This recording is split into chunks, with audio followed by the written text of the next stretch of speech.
Hello, my presentation is over transcranial magnetic imaging, TMS, for obsessive compulsive disorder.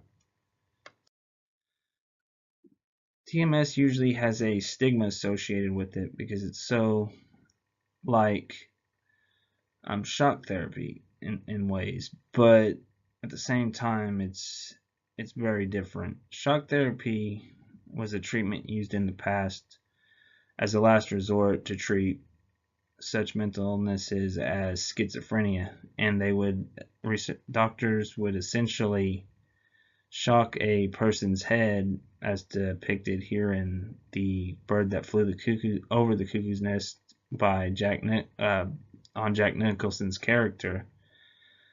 And what they were hoping for is that essentially the shock would mix up chemicals in the brain that would result in improvement of the person's symptoms. But as the movie depicts, it was a scary and painful treatment. But TMS is much different, and it also there also may be benefits it can have on a person that has obsessive compulsive disorder. Obsessive compulsive disorder manifested by obsessions causing marked anxiety and distress, and by compulsions which serve to neutralize anxiety.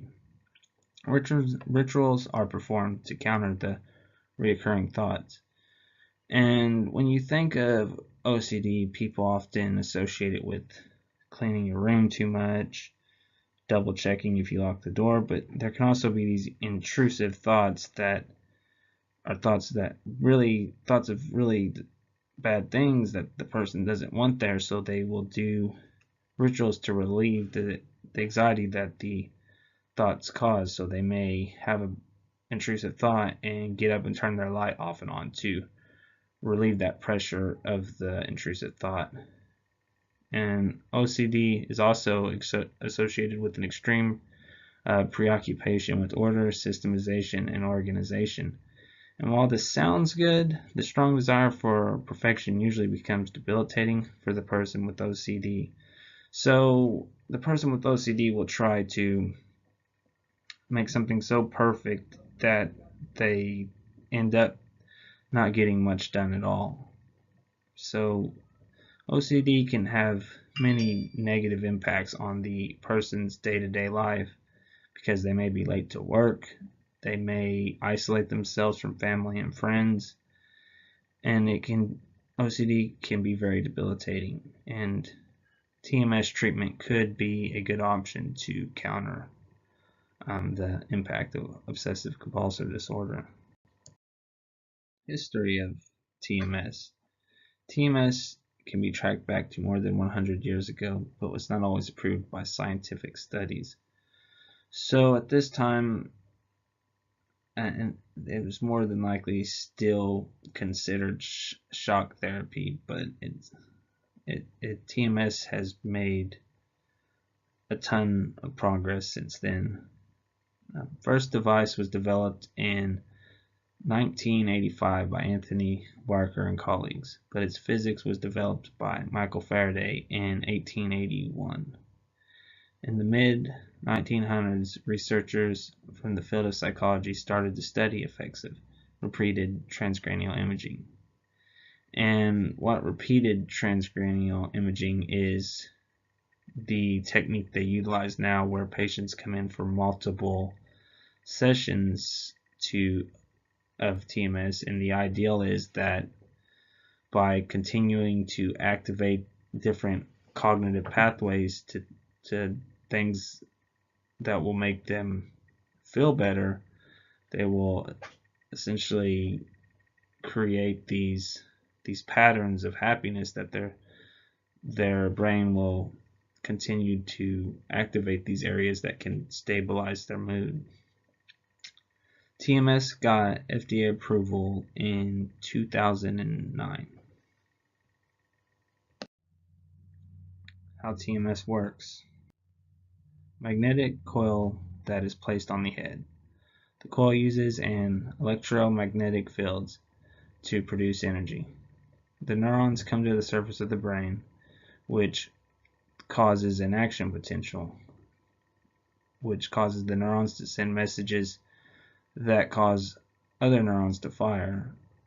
And the hopes is that these messages will reach the deep parts of the brain, such as the limbic system, which is associated with different types of emotions.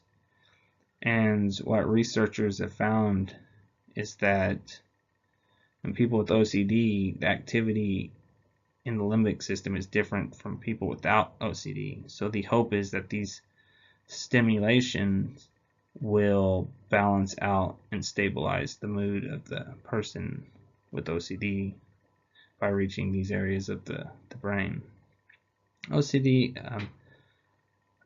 TMS is an inpatient treatment that is non-invasive, so a person can sit and play on their phone, talk to their family, because the treatment is painless and it has no side effects. So the patient can essentially drive themselves back to work after the treatment is completed. How TMS is being used today. There's three primary regions of the brain that researchers focus on: the dorsolateral prefrontal cortex, the orbital prefrontal cortex, and the pre-supplementary area. Researchers found that the dorsolateral prefrontal cortex is the least effective area for TMS treatment on OCD. They did a study of 12 patients and they found that TMS treatment in this region did decrease the symptoms for compulsion, but not of the obsessions, and improvements lasted around only 8 hours. But researchers do feel like this may be a promising area to continue to study because it has shown improvement since prior studies that showed no improvement, because they're much weaker and the technology was less advanced. So with higher doses of treatment, researchers feel this may be an area to continue to work with. The orbital frontal cortex is one of the primary regions of the brain that is associated with OCD, and they did treatments on this region of the brain for 1 to 3 weeks at a time. Is what they found was a decrease in symptoms that lasted up to a month, and researchers feel with extended treatment that these results could improve even more. Researchers also performed neuroimaging and found that the activity in the OFC region of the brain showed what was impacted by the TMS treatment. So researchers feel this could be a promising area of the brain to continue to study. The pre-supplementary area has been shown the most impact on patients with OCD. Like OFC, this area is also highly active in people who have OCD, and treatments in this area have shown progress for up to 3 months after treatment. So researchers want to continue to study TMS impacts on this area. Results are promising, but more tests with higher doses are needed. How to get TMS treatment. It's determined by a psychiatrist. Even though it's much different from shock therapy, it is similar in the way that it's still a last resort treatment. So more than likely, that psychiatrist will have you try medication and various therapy options. But if it is determined that you need TMS, they cost $400 to $500 a session, which adds up to a total yearly cost of $15,000. Growing number of insurance companies do cover TMS, so TMS treatment may be a good option for people who have obsessive compulsion disorder and they've tried everything and they're not finding improvements. So a person might consider getting TMS treatment.